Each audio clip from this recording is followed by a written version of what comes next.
Let's move on to the next and final question of this mailbag episode. Question number 7 is from TwilightLaceDream, who writes, "Great video. I found this to be informative and to make me think about my personal goals as someone who also wants to create and publish manga one day too."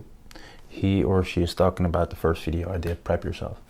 "There is something that concerned me for a while. If I really wanted to do this as an actual career, then that would mean being constantly rejected and criticized by others. It's obviously not easy to get a gig for making a debut and getting super successful with a series, especially since a lot of us live in societies where the styles typically seen in manga are looked down upon. The bias some fans have about original English language manga to be fake manga, and the comic book industry that prefers creators to draw and write about licensed superheroes that were created by those from more or less than a half century ago. Wouldn't that mean that I should probably find another career that would hopefully meet my creative interests, even though it's not related to manga or anything else to Japanese pop culture, while I pursue my dream of publishing my own manga? Would I still be committed to my dream even though I'm doing something else?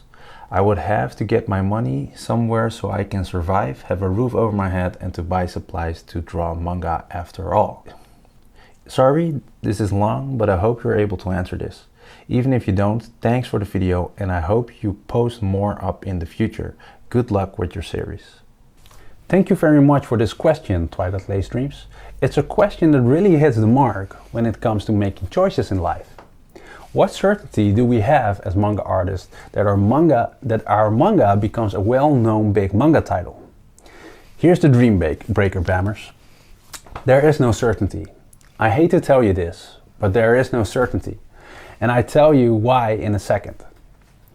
The reason why I love this question so much is that it addresses probably all of you that are dreaming of making their own manga.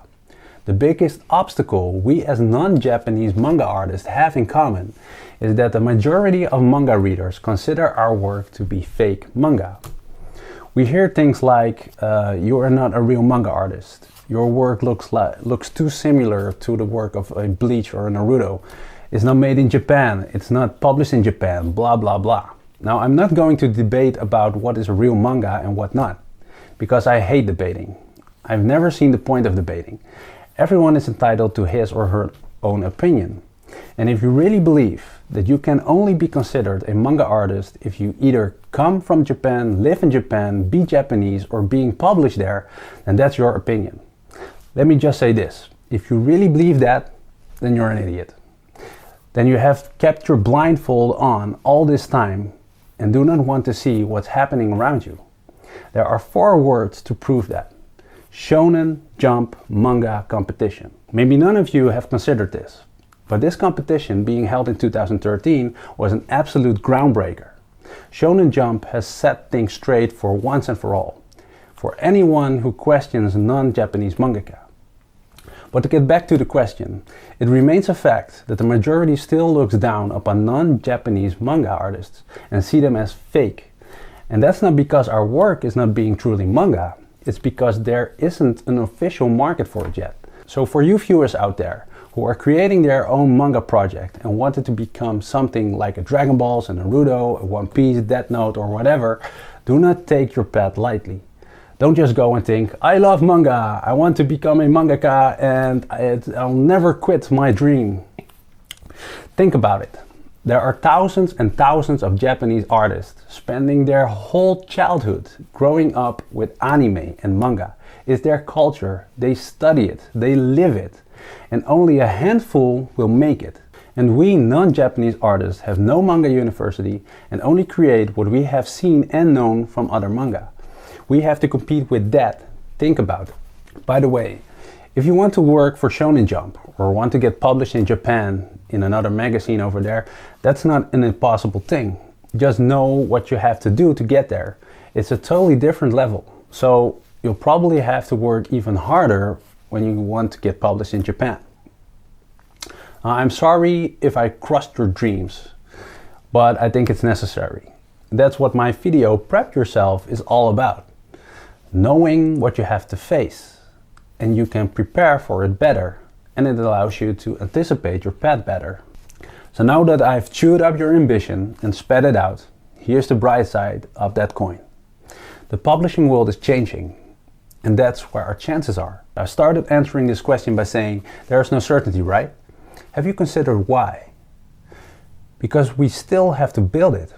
There's no market for it yet, and I really believe that we can do that. We can do that if we stick together, if we help each other out and understand that we all have one collective goal, and that's building this new global manga world. And share our creativity and great stories with each other. If you open your eyes and know where to look, then you can see that we are on the brink of building it. It's already happening.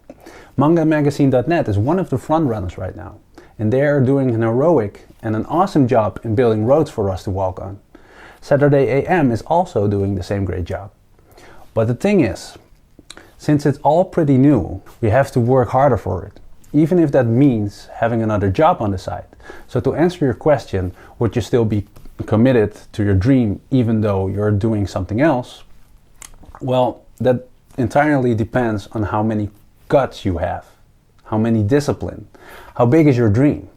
I have 2 jobs. I'm creating How to BAM, and I have a baby of 14 months, and I'm still working on I Put a Boy.